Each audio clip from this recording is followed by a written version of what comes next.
Genesis 3 and 15. Let's go. Genesis 3 and 15. And I will put enmity between thee and the woman, and between thy seed and her seed. Now, the Most High cursed the serpent and the woman. And he says, listen, I'm going to put enmity between thy seed and the serpent's seed.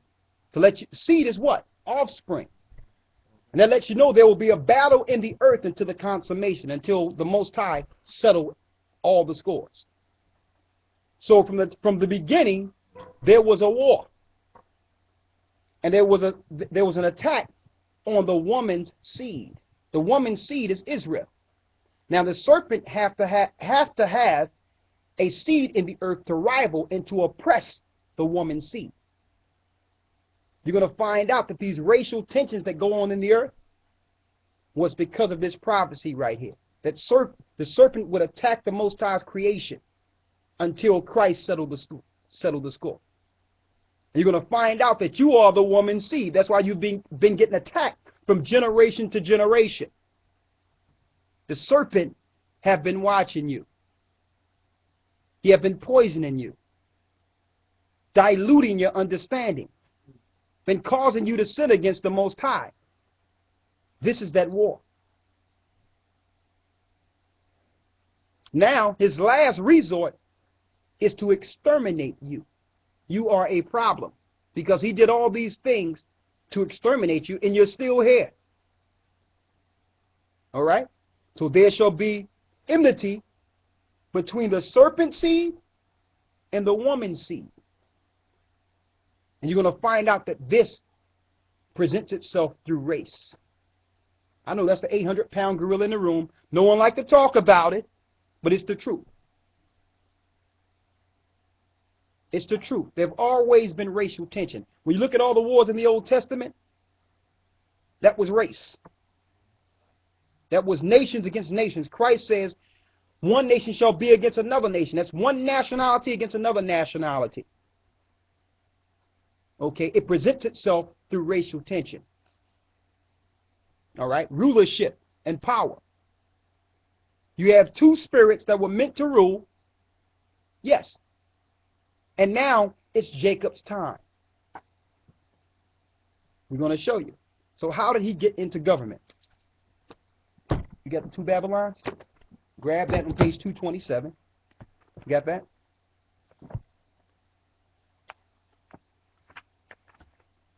Okay. What time is it? 9:51? We're going to go a little over. Do y'all mind? Y'all good? Okay, because I got a lot of stuff. I got a stack of things to show you. So just hold tight with me, all right? All right. How did Satan get created? Where did he come from? Let's go there first. You got that?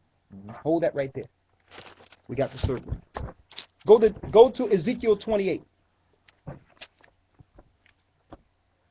To show you how Satan was created. All right. Ezekiel 28 and Isaiah 14.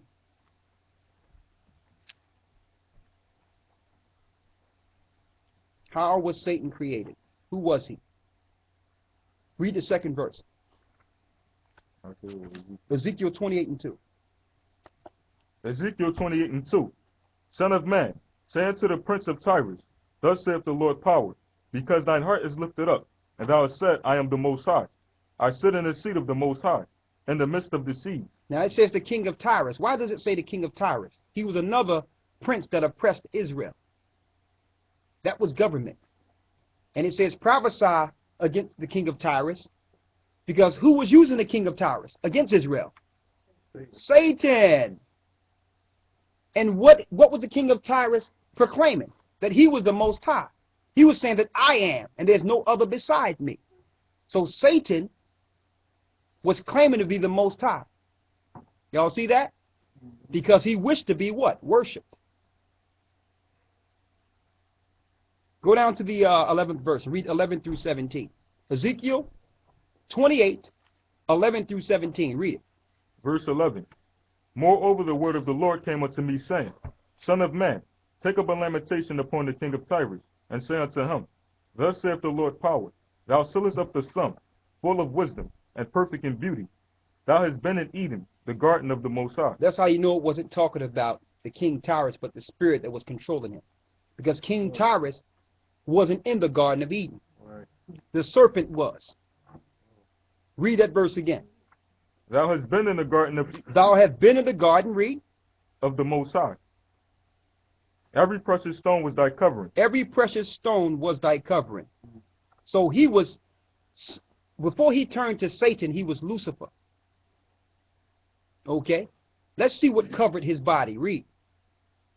Every precious stone was thy covering, the sardius, topaz, and the diamond, the beryl, the onyx, and the jasper, the sapphire, the emerald, and the carbuncle, and gold, and workmanship of tabrets, and the pipes and thy pipes prepared thee in the day that thou was created. So the day that he was created, he was beautiful in the heavens.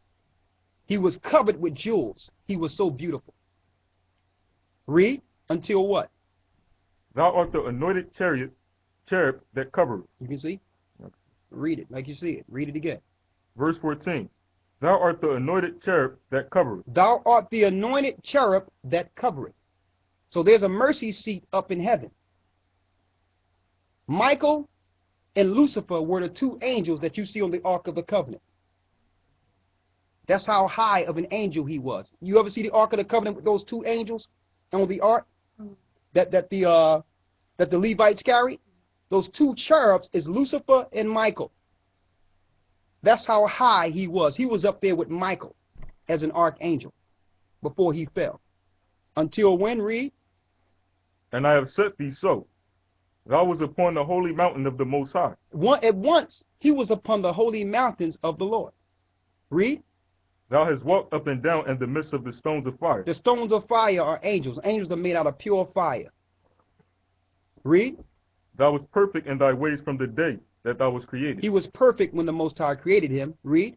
Till iniquity was found in thee. Until sin was found in him. So he started going against the Most High up in the heavens. Read. Verse 16. By the multitude of thy merchandise, they have filled the midst of thee with violence, and thou hast sinned. Therefore